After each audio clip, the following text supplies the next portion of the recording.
Hola, María José, secretaria. Doctor, ¿qué tal? General, ¿qué tal? Buenos días. Buenos días. Comisario, ¿qué tal?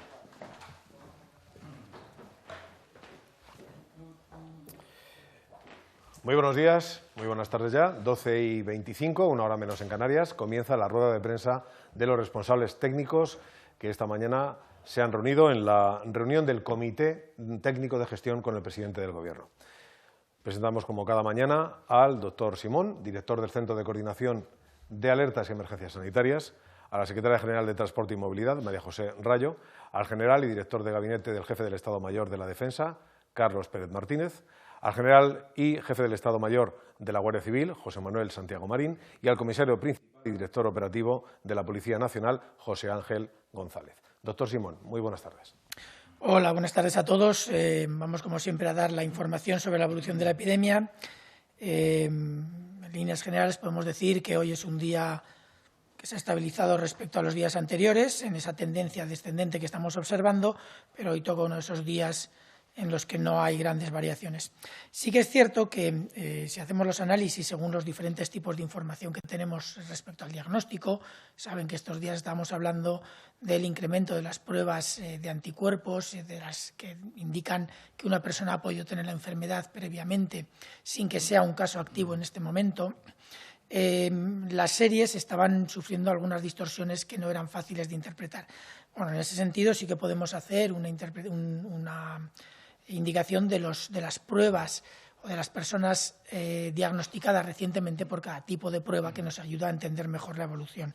En ese caso, de los 4.635 nuevos casos, un incremento del 2,2% respecto al día de ayer, sabemos que 3.052 son casos diagnosticados por PCR. Son los datos, son el tipo de diagnóstico más comparable a lo que veníamos haciendo las semanas anteriores, pero no del todo.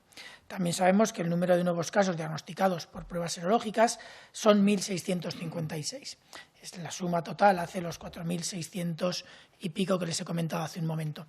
Obviamente, todo esto hay que interpretarlo con mucho cuidado porque, como digo, al incrementarse el uso de las pruebas serológicas, los barridos en algunos grupos poblacionales y al incrementarse sustancialmente el número de PCRs, obviamente los grupos a los que se diagnostica son diferentes. Sabíamos que íbamos a tener un incremento relativo de casos, que ha sido mucho menor del esperado, aunque tengamos un incremento muy importante en el número de pruebas, lo cual indica que la epidemia va incluso mejor de lo que pensábamos, pero lo cierto es que los datos hay que interpretarlos con más cuidado porque tenemos esa diferencia en la forma de hacer el diagnóstico. Por otro lado, si nos fijamos en los datos un poco más estables, como siempre hablamos, no del todo, pero un poco más estables de gravedad, hospitalizados, UCIs, nos damos cuenta de que las UCIs crecen un 0,8, aproximadamente lo mismo que estábamos viendo en los días anteriores, y el número de hospitalizados crece un 1,2%. Hay pequeñas variaciones. Por ejemplo, en los días anteriores había una sola comunidad autónoma que aportaba casi el 50% de los nuevos ingresados en UCI y de los nuevos hospitalizados. En este caso, esa comunidad autónoma aporta a día de hoy alrededor de un tercio de estos casos, con lo cual vamos poco a poco homogeneizando las series en todas las comunidades autónomas. Además, tenemos, desgraciadamente, todavía 440 nuevos fallecidos, que si bien siguen siendo muchos más de lo que nos gustaría, todos sabemos lo que esto significa, pero sí que es cierto que a lo largo de esta semana seguimos manteniéndonos en el rango de los 400 bajos, de 400 a 440, como puede ser el día de hoy, mientras que la semana anterior estábamos en el rango de los 500 y pico. Es decir, que progresivamente incluso la serie de fallecidos, que es la que más tarda en modificarse respecto al nivel de transmisión, también vamos viendo que esas tendencias a lo largo del tiempo, si las valoramos con un poco más de perspectiva, también van bajando. Y sin decir ya más, que le voy a pasar la palabra al general Carlos Pérez, del Ministerio de la Defensa. Gracias, Fernando. Buenos días. Ayer miércoles las diferentes unidades que participan en la operación Balmis mantuvieron un esfuerzo de apenas 6.000 militares, 6.046 en concreto, en un total de 217 localidades. Ayer se desinfectaron 60 residencias de mayores, 8 hospitales y 10 centros de salud. Hoy tenemos previsto actuar en 193 localidades y las principales actividades son las siguientes. En cuanto a desinfecciones, continuaremos en las instalaciones de IFEMA. Se desinfectará el Palacio de Hielo, que ha funcionado como depósito intermedio de fallecidos número 1, que, como seguramente sabrán, se clausuró ayer. También actuaremos en la Estación Marítima de Ceuta, los centros penitenciarios de Pamplona y Sevilla, las Comisarías Nacional de Policía de Tarragona y Zaragoza, dependencias de la Cruz Roja en la provincia de Cádiz, 10 hospitales en Madrid, Sevilla, Málaga, Cartagena, Granada y Huelva, 23 centros de salud y 57 residencias de mayores. En cuanto a apoyos por movimiento, estamos pasando a centrar la actividad en traslado de alimentos, principalmente apoyo a bancos de alimentos, pero ayer también se transportó agua potable en Mejorado del Campo, en Madrid, y en Valencia. Y, como digo, transporte de alimentos en el área de Cartagena y una donación para los bancos de alimentos de Granada y de Córdoba y productos de primera necesidad desde IFEMA a diversas entidades en Madrid. Es de destacar que ayer ya no fue necesario realizar ningún apoyo por transporte de fallecidos ni de enfermos entre hospitales por parte de personal de las Fuerzas Armadas, lo que, ya digo, es una buena noticia. También es una buena noticia que continuamos con el desmontaje de material en los pabellones 1, 3, 5, 7 y 10 de IFEMA. Continuamos, además, con labores de formación por parte de la UME a organismos civiles en distintas provincias, en Castellón, Jaén y luego en La Palma y Hierro. Hoy, continuando con la exposición que venimos haciendo de casos concretos de apoyo de las Fuerzas Armadas a las distintas autoridades, me gustaría exponerles un caso concreto, un ejemplo real de un procedimiento de apoyo a una administración, en este caso concreto a la Comunidad Autónoma de Aragón. La solicitud se inició este domingo por la mañana, el domingo 19 de abril. Como digo, la Comunidad Autónoma de Aragón solicitó la desinfección de una residencia de ancianos, en concreto la residencia Santa Bárbara en Zaragoza. Y realizó esta solicitud, también como es lógico, al Ministerio de Derechos Sociales y Agenda 2030. El Ministerio de Derechos Sociales estudió la solicitud, tenía la opción de acometerla con medios propios o solicitar apoyo al Ministerio de Defensa, y es esto lo que hizo. Cuando llegó al Ministerio de Defensa, esta solicitud se dirigió al Mando de Operaciones, que es lo que hacemos siempre, que es el organismo que dirige y coordina todas las actividades que está realizando en la Operación Balmis el Ministerio de Defensa. La tramitación interna en el Mando de Operaciones de este tipo de solicitudes, como llevamos ya muchas, la verdad es que es casi inmediata, es muy rápida. Y el MOPS, lo que hace el Mando de Operaciones, el MOPS, realiza un estudio en detalle de lo que hay que hacer y asigna este apoyo a uno de los mandos componentes que tiene. En este caso, decidió hacerlo a la Unidad Militar de Emergencias, que era la que mejor ubicación tenía y mejores capacidades para acometer este apoyo en concreto a la residencia Santa Bárbara. La UME, su cuartel general, asignó el mismo día, todo estamos hablando del domingo, el domingo 19, el apoyo al 4º Batallón de la Unidad de Intervención en Emergencias, que está en la base aérea de Zaragoza y tiene aproximadamente 500 militares. Una vez recibido en el 4º Batallón de la UME esta solicitud, lo primero que hacen es ponerse en contacto con los responsables de la residencia y coordinar con ellos cuándo se puede acometer este apoyo. Lo hicieron y, insisto, el mismo domingo decidieron que se comenzaría a las 8:30 del lunes. Y eso es lo que hicieron. Un equipo compuesto por 25 militares y 8 vehículos. Comenzaron el lunes a las 8:30 a desinfectar la residencia Santa Bárbara. Y como es un edificio muy grande que tiene 3 plantas, estuvieron 20 horas de trabajo, que fue a lo largo de todo el lunes y casi todo el día del martes también. Entre la entrada de la solicitud del domingo hasta que se inició la desinfección pasaron menos de 24 horas y esto no es inusual, sino que es ahora mismo una de las tónicas habituales en las intervenciones, en los apoyos que realizamos. Este ejemplo le puede hacer más fácil comprender cómo funciona todo el flujo de transmisión desde que se origina una solicitud hasta que actuamos. Hasta el momento llevamos actuaciones en 9.603 residencias de mayores, 9.603 desinfecciones en general, de las cuales un poco más de la mitad, 4.561, son en residencias de mayores. Con estas actuaciones de desinfección, relativamente sencillas, aunque no están exentas de riesgo, por supuesto, para los que las realizan, proporcionamos a pequeña escala tranquilidad y seguridad. Esa misma tranquilidad y seguridad, ese bienestar para los ciudadanos, que es una de las principales funciones de las Fuerzas Armadas en todo momento, como digo, a pequeña escala se transmite tanto al personal residente como a los trabajadores de las residencias y, por supuesto, a todos sus familiares, si les permite volver a su vida habitual sin miedo al contagio. Muchas gracias. Muchas gracias, general.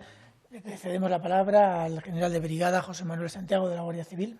Doctor Fernando, gracias. Buenos días. Ayer casi 40.000 guardias civiles prestaron servicio en toda España para hacer frente a esta situación de crisis. De ellos, más de 18.000 lo hicieron velando directamente por la seguridad de todos los ciudadanos, para lo cual llevaron a cabo las siguientes acciones. Realizaron más de 11.600 controles en los espacios públicos, en los que se identificaron casi 139.000 personas y se interceptaron a más de 2.400 vehículos.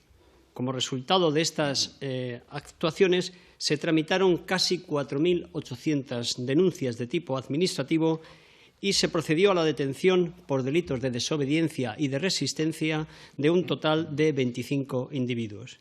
Y hablando de detenciones, de detenidos, en A Coruña se ha procedido a la detención de una persona por sendos delitos, uno de falsificación documental y otro de intrusismo profesional. Esta persona, este individuo, pretendía ejercer como enfermero en una residencia de mayores y había presentado un título de grado que resultó ser falso. En el desarrollo de todas estas actividades que llevamos a cabo diariamente para luchar contra el COVID-19, una vez más me gustaría destacar la cooperación y la coordinación que diariamente se lleva a cabo con las policías, con los cuerpos de policía local, cuyos componentes, y remarco, están realizando una magnífica labor.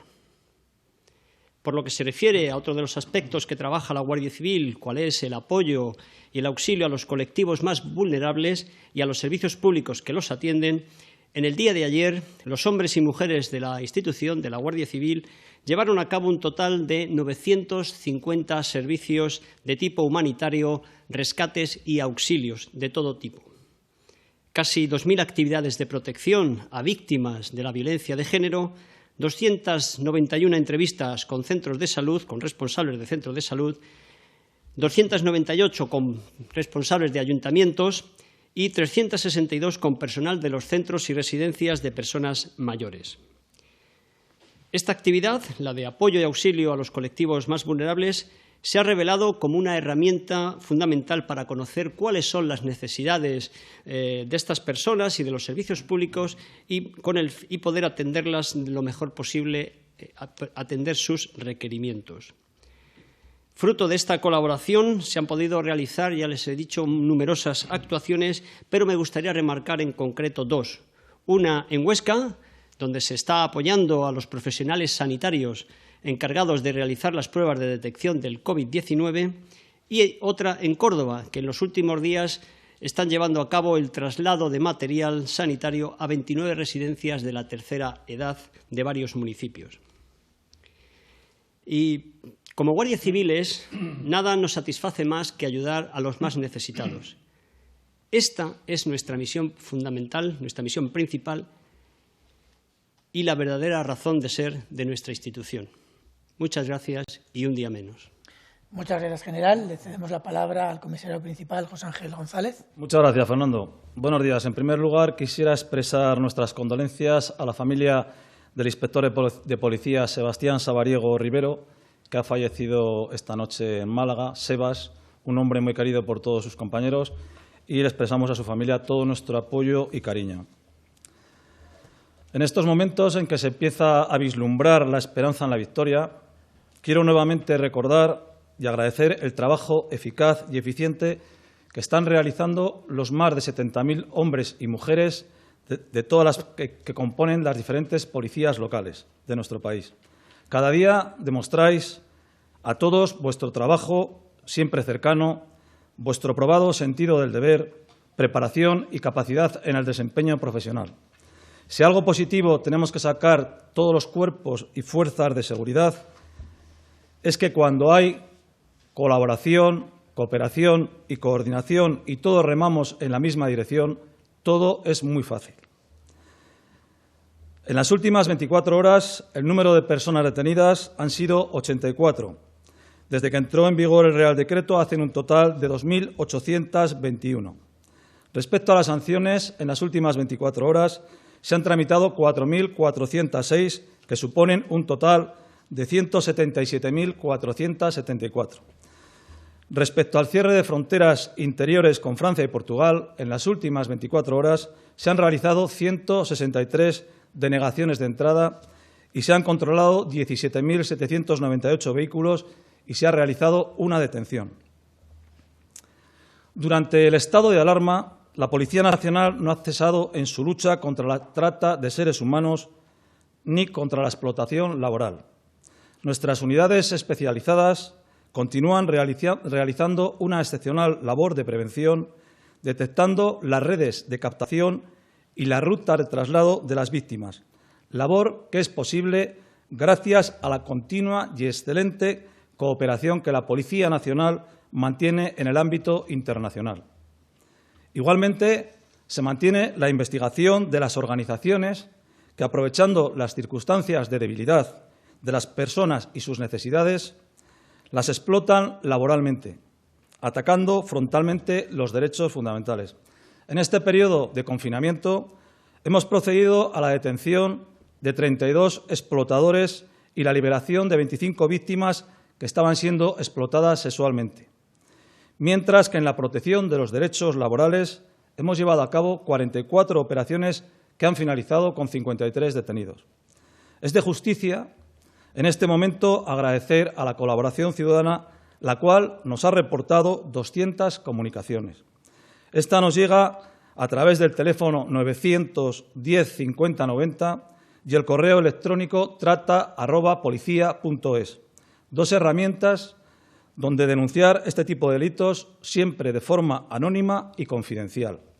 Como ejemplo de utilidad de estos canales, ustedes recordarán que hace unos días les informábamos que una de esas comunicaciones permitió liberar a 3 mujeres prostituidas en una vivienda de la localidad malagueña de Estepona, arrestando a sus explotadores. Nuestro lema es claro: con la trata no hay trato. También les quiero informar de la detención de un hombre que se hacía pasar por médico para presuntamente estafar a sanitarios de un centro hospitalario de Madrid. Una conducta que en estos días tan especialmente complicados merece un especial reproche. El arrestado tenía uniforme sanitario, así como una tarjeta identificativa a su nombre que le acreditaba como médico especialista del servicio de inmunología de un centro hospitalario de la capital. Las investigaciones nos han permitido averiguar que había sido visto en varias ocasiones en un hospital madrileño donde, al parecer, había contactado con los profesionales sanitarios del centro al objeto de recoger dinero para la compra de material de protección individual. Desde que comenzó el estado de alarma, la Policía Nacional ha mantenido más de 4.200 contactos con el sector sanitario a través de la red del interlocutor policial sanitario, que tiene desplegada por todo el país, estando presente más que nunca nuestro lema: cuida de quien te cuida. El interlocutor policial sanitario se encarga de coordinar, cooperar, desarrollar y ejecutar las actuaciones relacionadas con cualquier manifestación de violencia o intimidación al personal sanitario, siendo además el punto de contacto permanente con los responsables de los centros médicos, colegios profesionales y autoridades territoriales competentes, lo cual, en esta crisis, ha permitido a la Policía Nacional estar más cerca de nuestros sanitarios y apoyarles en sus preocupaciones diarias. Muchas gracias. Muchas gracias, comisario. Le cedemos la palabra a la secretaria general de Transporte y Movilidad, María José Rayo. Muchas gracias, doctor. Buenos días. Como todos los días, paso a dar cuenta, en primer lugar, de los datos de utilización del transporte público y los vehículos privados en el día de ayer. Un día caracterizado por la continuidad, una vez más, en la utilización de las cercanías en el núcleo de Madrid estuvo en el entorno del 12%, en Rodalíes de Barcelona en el entorno del 8% y en el resto de núcleos de cercanías valores en ese entorno. Unos un poquito más, unos un poquito menos, pero con un número de pasajeros muy inferior a Madrid y Barcelona. Se sigue confirmando el adelanto de la hora punta. En el punto de la red que más viajeros tiene, que es la estación de Atocha de Madrid, la hora punta prácticamente acaba a las 7:15 de la mañana, principalmente o posiblemente motivado, bueno, pues porque hay muchos sectores de la población que no están viajando, como los estudiantes, los niños que van al colegio, y eso hace que la hora de punta se adelante mucho. En los servicios comerciales de Renfe, principalmente los servicios de alta velocidad, seguimos con también niveles prácticamente equivalentes a los de días anteriores. Concretamente, ayer fueron 1.887, pero estamos siempre en una franja en el entorno entre los 1.500 y los 2.000, que repito casi cada día, que es un porcentaje que no supera el 3% de los 89.000, 90.000 pasajeros diarios que en un día equivalente del año anterior hubieran viajado. En el transporte interurbano de autobús subimos un poquito el porcentaje de utilización, estamos en el entorno de un 5%, pero son cifras que siguen siendo muy bajas. Y también continuidad en el transporte aéreo, seguimos estabilizados en el entorno de las 300 operaciones en el conjunto de los aeropuertos de AENA. Concretamente, en el día de ayer fueron 276, de las cuales 73 fueron para conectividad con las islas o movimientos entre islas. En cuanto a los vehículos ligeros, también continuidad con un poco de incremento de utilización respecto a días anteriores. Concretamente, los datos de la Dirección General de Carreteras en los accesos a Madrid y a Barcelona pues marcan niveles de utilización de un 35% en Madrid, es decir, una reducción de un 65%, o un 34% en Barcelona, es decir, una reducción de un 66%. Y en la media de los grandes núcleos urbanos de España, la Dirección General de Tráfico nos marca un nivel de utilización de un 36%. La semana pasada esta cifra estaba en el entorno de un 30%, lo que quiere decir que la gente proporcionalmente está utilizando más su vehículo privado, cuestión que es buena en estos momentos. En la red principal, en la red de autovías entre grandes capitales y en todo el territorio, el nivel de utilización también está estabilizado en el entorno del 30-31%. Y hoy podemos ver un gráfico cedido también por la Dirección General de Tráfico, en el que se registran las retenciones cada día. Estas retenciones se encuentran disponibles en el punto nacional de acceso de información de tráfico y es claramente identificable el momento en el que comenzó el estado de alarma, e incluso son claramente identificables aquellos días que han sido o viernes o el miércoles anterior a Semana Santa y que se han producido algunos episodios de retenciones motivados por los controles exhaustivos que se llevaron a cabo esos días para evitar desplazamientos no autorizados. La verdad es que son cifras que hablan por sí mismas. En definitiva, el transporte, la movilidad, pues es que no son noticia. Estamos en cifras que se mantienen en el tiempo. Eso es muy bueno, es muestra del gran compromiso de la ciudadanía que está respetando las normas, que ha asumido perfectamente que no estamos en un momento de desescalada todavía, seguimos en la fase de desconfinamiento. Y también tenemos una infografía que muestra la evolución de esos datos de movilidad en las 5 semanas que llevamos cerradas de confinamiento. Son cifras medias en España y eso no quita que haya sitios en los que pueda haber variaciones al respecto, pero marcan esa estabilidad en ese autocontrol por parte de todos los ciudadanos, Las operaciones aéreas ha sido progresivo el descenso y estamos ahora en niveles mínimos, equivalentes a los de la semana anterior. En vehículos ligeros estamos también en niveles de un 80% de reducción de media. Hay que tener en cuenta que los días laborables están en el entorno de un 70 y los fines de semana 95, y al final estamos hablando de datos medios. Y, bueno, en definitiva, datos que reflejan una grandísima reducción de la movilidad que no se ha incrementado, cosa que vuelvo a decir que es mérito de todas las personas. En otro orden de cosas, pues informar que hoy se ha publicado una nueva orden ministerial en el Boletín Oficial del Estado para flexibilizar aquellos vuelos que son considerados esenciales, como son los vuelos de material sanitario, los vuelos de lucha contra incendios, salvamento marítimo, repatriaciones, bueno, todas aquellas actividades que son esenciales y que lo que se hace es facilitar su desarrollo en esta etapa del estado de alarma.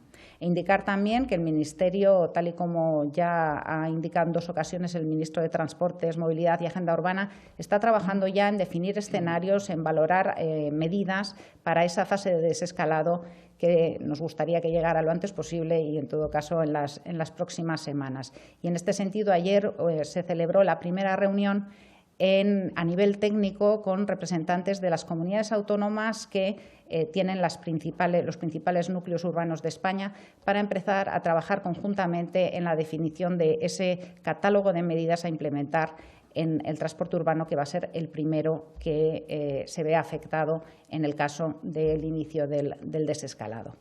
Y eso es todo por mi parte. Muchas gracias. Muchas gracias, secretaria general. Bueno, la habitual reflexión que hacemos sobre la información y la evolución de la epidemia después de la presentación de todos los datos, hoy no va a ser muy larga. Estamos en un día de estabilización respecto a los días anteriores, que obviamente ya todos sabemos que hay pequeñas subidas y bajadas en esa tendencia descendente que estamos observando, y tendremos que esperar a ver cómo evolucionan los datos en los próximos días.